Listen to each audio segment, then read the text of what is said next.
So here we are talking about picking it up again with an IP address. And an IP address is divided. So you see the blue line in the middle of the slide is divided into 4 bytes. Each byte is called an octet. So you have a byte and a decimal and a byte and a decimal, a byte and a decimal, a byte. And or it could be octet, decimal, octet, decimal, octet, decimal, octet. It's the same thing, doesn't matter. A byte is an octet. And each byte or octet is divided into 8 bits. You see the bits there. And a bit can be either yes or no, up or down, 0, 1, right? And so you can see that this example has translates into an address. The first octet translates into 128 because the only yes is the 128 location. The next one is 128 and 64. So it's 1.192.64.5. Okay. Now, here's how we came up with that number. Look at the first one. They add up to 255 places. Okay. Here's a secret. They really add up to 256, but there are reservations for the local network. Okay, so we'll stay with 255. So the one on the left is with a 128. The second one from the left, 64, 32, 16. You can see they're being halved each time. So, for example, 1,000,000,000 is 128 because the only yes is in the 128 slot, bit slot. Okay, where the second example, the only yes is in the 1 column, so it would be .1, right? And this is an IP address, for example. And so this is how we then use that IP address to apply to classes of addresses, right? To further break down an IP address to get more use out of it. When the internet was first built, IANA distributed IP addresses to everybody, but we soon ran out of IP addresses.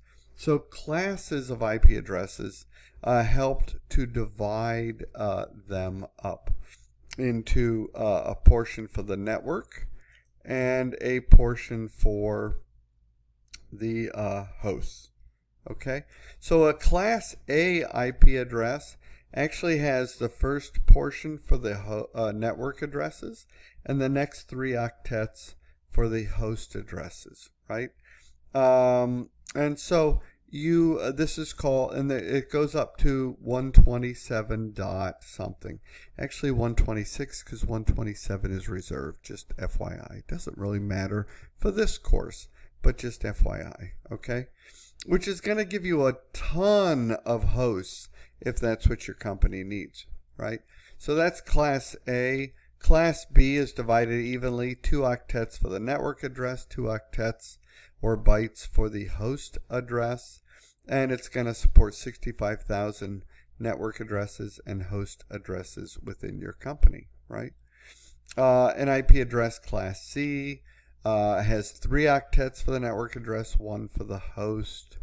And then there's D and E. Class D is for multicast addressing, a separate topic, and Class E is for research, and not used often and not in our world, so don't worry about it. It's largely just A, B, and C.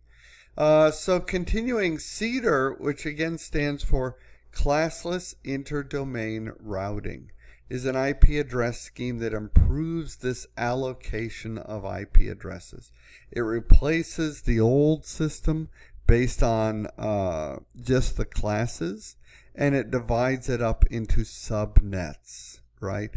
And a subnet allows the network administrator to take a large network and divide it into smaller segments, or these subnets that we're talking about.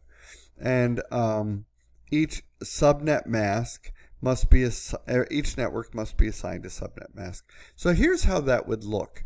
You have these 4 octets or 4 bytes, which each have 8 bits in them each. And what they're saying is in this subnet, there are 3 octets reserved for the network address and 1 octet for the host address, right? So the subnet mask uses a 32-bit binary structure, right, which is the address. Notice each octet has 8, 16, 24, 32 bits, right?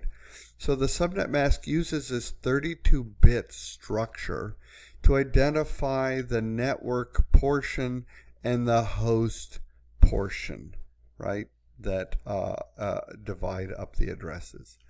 And so the subnet mask can be further divided. Here's an example. This is right from the book.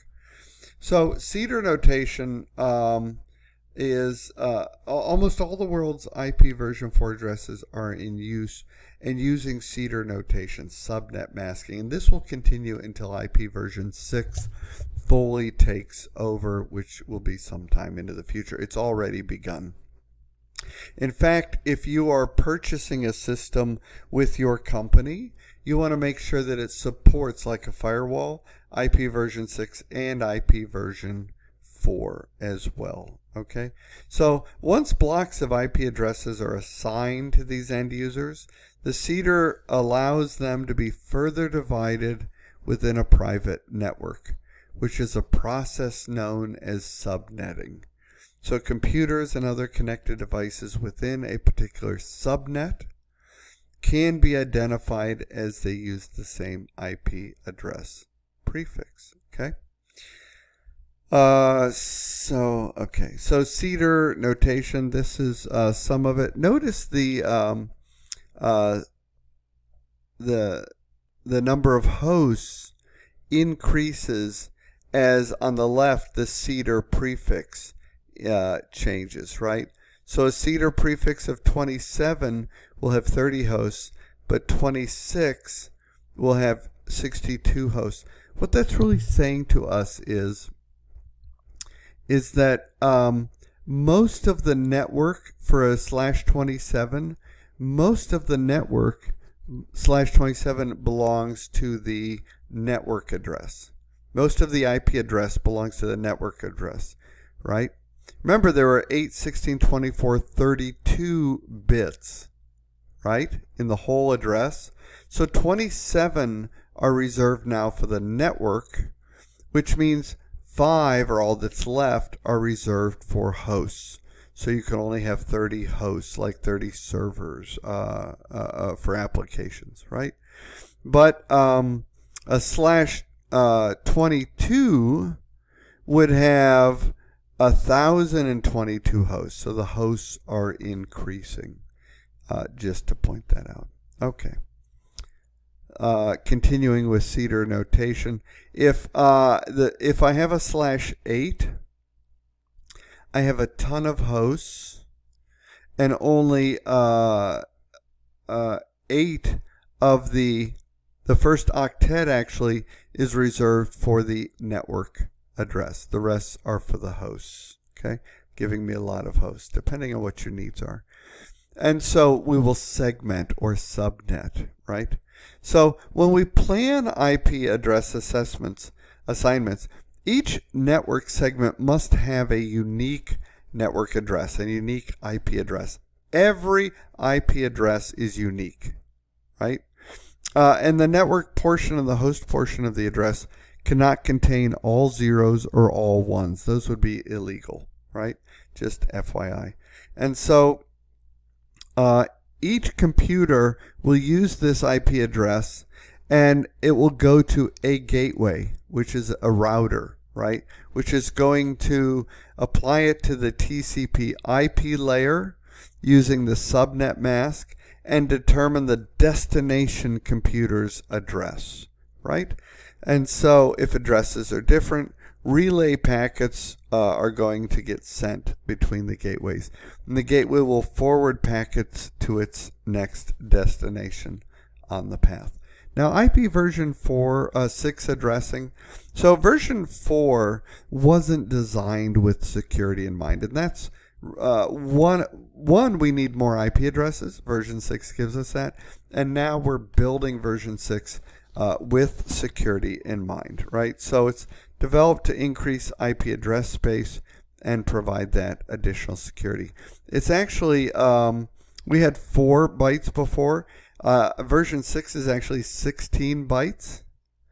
Or we had 32-bit address in IP version 4. Now it's 128-bit address, right? So it's significantly increasing the number of IP addresses available. All of the newer operating systems are configured to enable IP version 6 as well as 4.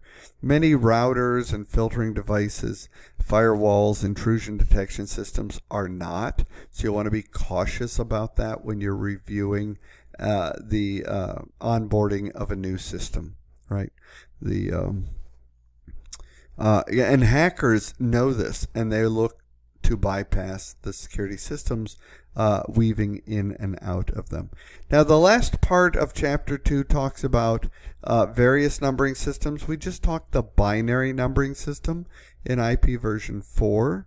That's yes or no, a 0 or 1 is common for each bit. There's also an octal and a hexadecimal system. These are the slides on those. But to be honest, the book does a really good job of discussing them. So I'm going to leave them to you to review. Okay? So that pretty much wraps up our conversation about TCP/IP.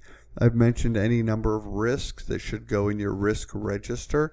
Again, you don't have to understand the technology thoroughly to understand a risk and the role it will play in your security efforts as a security tester. Okay, so continue to build your risk register. Okay, that's it. Chapter 2. Chapter 3 is next week. I look forward to seeing you all in the discussions, and your assignment being your first 3 risks from these 2 chapters, at least 3 that you may have considered. It doesn't have to be from these chapters. If you have experience and you want to share risks and fill in the blanks of that risk register, feel free to do that.